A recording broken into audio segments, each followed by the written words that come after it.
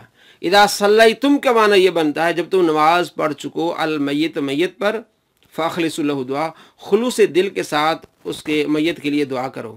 اب اگر فرقہ واریت کی لعنت سے ہٹ کر ہوتا یہ ترجمہ تو یہی ترجمہ ہوتا کہ جب تم نماز پڑھ چکو اس کے بعد میت پر دعا کرو۔ تو جس فرقے کی نمائندگی کر رہا ہے اسلام 360، وہ فرقہ امام کے پیچھے سورہ فاتحہ پڑھتا ہے، تو ترجمہ بھی وہی بریکٹ میں ڈال دیا، اور وہی فرقہ نماز جنازہ کے بعد دعا کا منکر ہے، ترجمہ بھی وہی کر دیا۔ میں نے آپ کو قرآن سے بتایا کہ قرآن میں اذا طعیم تم جب تم کھانا کھا چکو تو پھیل جاؤ، ٹھیک ہے۔ اب اسی طرح حدیث میں بھی آنا چاہیے تھا جب تم نماز پڑھ چکو تو میت کے لیے دعا کرو، لیکن معنی بدلا، ترجمہ بدلا۔ میں نے آپ کو 2 مثالیں، تیسری مثال دیکھیں، نسائی شریف کی حدیث ہے اور مسلم میں بھی ہے۔ نسائی میں اس حدیث کا نمبر ہے 1185۔ عن جابر بن سمرہ قال خرج علینا رسول اللہ صلی اللہ علیہ وسلم ونحن رافعو ایدینا فی الصلاۃ۔ اب ترجمہ دیکھیں، رسول اللہ صلی اللہ تعالیٰ علیہ وآلہ وسلم ہمارے پاس تشریف لائے اور ہم نماز میں اپنے ہاتھ اٹھا کر سلام کر رہے تھے۔ نماز میں اپنے ہاتھ اٹھا کر سلام کر رہے تھے۔ اس حدیث میں سلام کا لفظ ہی نہیں ہے۔ دیکھیں کس مسلک کی ترجمانی کی جا رہی ہے، لفظ کیا ہے؟ وَنَحْنُ رَافِعُو أَيْدِينَا فِي الصَّلَاةِ، ہم نماز میں رفع دین کر رہے تھے، یہ معنی ہے اس کا۔ تو یہ کیا کر رہا ہے؟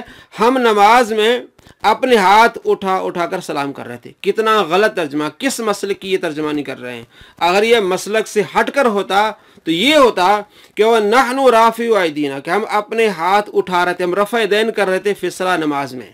لیکن اگلی حدیث میں آپ کو دکھاتا ہوں، اس میں سلام کا ذکر ہے، اس میں سلام کا ذکر نہیں۔ اور کیا ہے؟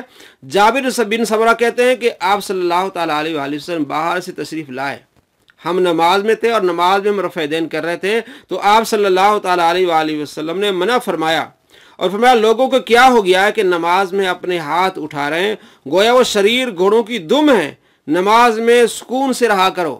آپ صلی اللہ تعالیٰ علیہ وآلہ وسلم نے اس حدیث میں واضح طور پر رفع دین کو منع کیا، اور اس بندے نے، مترجم نے، جس نے ترجمہ کیا ہے، اس نے ترجمہ ہی بدل لیا کہ ہم نماز میں سلام کر رہے تھے، سلام کا لفظ ہی نہیں ہے۔ اب میں آپ کو اگلی حدیث دکھاتا ہوں، 1186، وہ تھی پہلی تھی 1185 اور یہ نسائی میں 1186، اس میں سلام کا ذکر ہے، یہ آخری نماز کے اینڈ پہ سلام کا ذکر ہے۔ دیکھیں جابر بن سمرہ روایت کرتے ہیں، کننا نصلی خلف النبی صلی اللہ علیہ وسلم، ہم آپ صلی اللہ تعالیٰ علیہ وآلہ وسلم کے پیچھے نماز پڑھ رہے تھے، اور پچھلی حدیث میں کیا تھا؟ ہم نماز پڑھ رہے تھے، خرج علینا، آپ صلی اللہ تعالیٰ علیہ وآلہ وسلم باہر سے تشریف لائے۔ آپ صلی اللہ تعالیٰ علیہ وآلہ وسلم کے پیچھے نماز نہیں پڑھتے بلکہ باہر سے تشریف لائے، ہم نماز میں رفع دین کر رہے تھے، آپ نے منع کیا۔ اور یہ حدیث کیا ہے؟ کننا نصلی خلف النبی صلی اللہ علیہ وسلم، ہم آپ صلی اللہ تعالیٰ علیہ وآلہ وسلم کے پیچھے نماز پڑھ رہے تھے، فنسلم بایدینا، ہم اپنے ہاتھوں کے ساتھ سلام کر رہے تھے۔ اب یہاں لفظ آیا سلام کا، فقال ما بال هؤلاء یسلمون بایدیہم کأنها اذناب خیل الشمس، ہم لوگ نبی اکرم صلی اللہ تعالیٰ علیہ وآلہ وسلم کے پیچھے نماز پڑھتے اور اپنے ہاتھ اٹھا کر سلام کرتے تھے۔ اس پر آپ نے فرمایا ان لوگوں کو کیا ہو گیا ہے کہ یہ اپنے ہاتھ اٹھا کر سلام کرتے ہیں، گویا کہ یہ شریر گھوڑوں کی دم ہے، کیا ان کے لیے کافی نہیں کہ وہ اپنے ہاتھ اپنی ران پر رکھیں پھر السلام علیکم اور السلام علیکم کہیں؟ یہاں لفظ سلام کا ہے۔ تو یہ حدیث اور ہے، یہ واقعہ اور ہے کہ آپ صلی اللہ تعالیٰ علیہ وآلہ وسلم کے پیچھے نماز پڑھ رہے تھے، تو آپ صلی اللہ تعالیٰ علیہ وآلہ وسلم نے فرمایا کہ نماز میں جب سلام پھیرو تو پھر ہاتھ نہ اٹھاؤ۔ یہ اس وقت کی بات جب سلام پھیرنے کے وقت۔ اور جو پہلی حدیث میں 1185 میں فرمایا نحن رافعو ایدینا فی الصلاۃ، ہم نماز میں رفع دین کر رہے تھے، تو آپ صلی اللہ تعالیٰ علیہ وآلہ وسلم نے منع فرمایا۔ اگر یہ اسلام 360 فرقہ واحد کی لعنت سے پاک ہوتا تو اس کو ترجمہ صحیح کرنا چاہیے تھا، لیکن اس نے ترجمہ صحیح نہیں کیا، ایک مسلک کی ترجمانی کی۔ تو دوستو آپ کو بتانا مقصود ہے، ایک تو یہ بندہ جھوٹ بول رہا ہے کہ فرقہ واحد کی لعنت سے ہٹ کر اس نے جو کام کیا ہے، دوسرا اس میں کے جتنے بھی تراجم ہیں اس پر آپ یقین نہ کیجیے گا، یہ ایک مسلک کی ترجمانی کر رہا ہے، اور آپ صلی اللہ تعالیٰ علیہ وآلہ وسلم سختی سے منع فرما رہے ہیں کہ رفع دین نہ کرو نماز میں، اور ترجمہ ہی بدل دیا انہوں نے، اور یہ پھر بہانے بناتے جی آپ صلی اللہ تعالیٰ علیہ وآلہ وسلم کی وہ کون سی سنت ہے جو آپ نے اتنی سختی سے منع کیا ہے؟ تو آپ شارع ہیں یا آپ صلی اللہ علیہ وسلم شارع ہیں؟ آپ صلی اللہ تعالیٰ علیہ وآلہ وسلم کو فتنوں کا پتہ تھا، فتنوں کے بارے میں بتایا، تو آپ صلی اللہ تعالیٰ علیہ وآلہ وسلم نے سختی سے منع کیا، رفع دین کرنے سے منع کیا، اس لیے کہ آپ کو علم تھا کہ بعد میں کچھ لوگوں نے امت کو تقسیم کر دینا اسی ایک فعل پر، رفع دین پر امت کو تقسیم کر دینا انہوں نے، تو آپ صلی اللہ تعالیٰ علیہ وآلہ وسلم نے سختی سے منع کیا۔ آپ کون ہوتے ہیں سوال اٹھانے والے جی؟ وہ کون سی سنت ہے جو آپ صلی اللہ تعالیٰ علیہ وآلہ وسلم نے اتنی سختی سے منع کیا ہے؟ یہی وہ سنت ہے، اور جو سنتیں ہیں آپ صلی اللہ تعالیٰ علیہ وآلہ وسلم نے منع کیا ہے سارے مانتے ہیں۔ یہ لوگ ہیں جو اتنی سختی ہونے کے باوجود پھر بھی اڑے ہوئے ہیں، آپ صلی اللہ تعالیٰ علیہ وآلہ وسلم کے اتنے سخت الفاظ ہیں، اس کے باوجود بھی رفع دین کرتے۔ آپ صلی اللہ تعالیٰ علیہ وآلہ وسلم نے کیا ارشاد فرمایا؟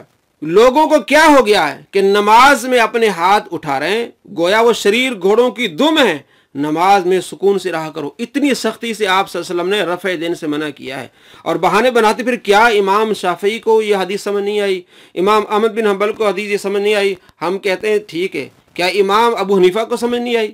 امام شافعی کے جو استاد ہیں امام محمد کو سمجھ نہیں آئی؟ امام احمد بن حنبل کے استاد امام مالک ان کو سمجھ نہیں آئی؟ امام مالک کہتے ہیں کہ مجھے پتہ ہی نہیں کہ رفع دین کوئی چیز ہوتی ہے۔ امام ابو حنیفہ جو امام شافعی کے استادوں کے استاد ہے، کیا انہیں سمجھ نہیں آئی؟ کیا آپ مقلد امام شافعی کے؟ آپ حدیث کو دیکھیں، کیا آپ مقلد امام مالک کے؟ تقلید کو تو نعوذ باللہ آپ شرک اور کفر کہتے ہیں، جب پھنستے ہیں تو پھر کہتے ہیں امام مالک امام احمد بن حنبل ایسا کرتے تھے، امام شافعی ایسا کرتے تھے۔ وہ محقق تھے، یہ الگ بات ہے، وہ محقق تھے، انہوں نے اپنی تحقیق پر دیکھا ہے، اور نبی پاک صلی اللہ تعالیٰ علیہ وآلہ وسلم فرمایا محقق سے اگر غلطی بھی ہو جائے تو اسے ایک ثواب ضرور ملے گا، ان کی نماز بھی ٹھیک ہوگی، سنت پر ہوگی، کیونکہ وہ محقق تھے، آپ محقق نہیں ہیں۔ اگر آپ ان کی پیروی کرتے ہیں، آپ مقلد ہیں، پھر تو اگر آپ رفع دین کرتے ہیں تو پھر ٹھیک ہے، کیوں کہ آپ ایک محقق کے پیچھے جا رہے ہیں، اگر محقق سے خطا بھی ہو جائے تب بھی اسے ایک ثواب ضرور ملے گا، اس کی نماز بھی ہوگی، اور آپ کسی کے پیچھے نہیں ہیں، آپ اپنی تحقیق پیش کر رہے ہیں۔ تو نبی پاک صلی اللہ تعالیٰ علیہ وآلہ وسلم کی اتنی سخت حدیث کو آپ چھوڑ رہے ہیں جس میں آپ صلی اللہ تعالیٰ علیہ وآلہ وسلم فرمایا اسکنوا فی الصلاۃ، نماز میں سکونت اختیار کرو، رفع دین نہ کرو۔ تو ترجمہ بھی بدلا اور حدیث کا انکار بھی کیا اور حدیث کی مخالفت بھی کی، جو یہ بہانہ بنا رہے بار بار کہ آپ صلی اللہ تعالیٰ علیہ وآلہ وسلم نے ایسی کون سی سنت ہے جو آپ نے اتنی سختی سے منع کیا؟ ہم کہتے ہیں یہی ہے، آپ صلی اللہ تعالیٰ علیہ وآلہ وسلم کو علم تھا ان لوگوں نے فتنہ برپا کر دینا ہے اس ایک سنت کو لے کے، جس کو میں اب منسوخ کر رہا ہوں سخت الفاظ سے۔ آپ صلی اللہ تعالیٰ علیہ وآلہ وسلم اتنی سختی فرمائی، اور یہی لوگ اتنی سختی فرمانے کے باوجود نبی پاک صلی اللہ تعالیٰ علیہ وآلہ وسلم کی حدیث کا انکار کر رہے ہیں، ترجمہ بدل رہے ہیں۔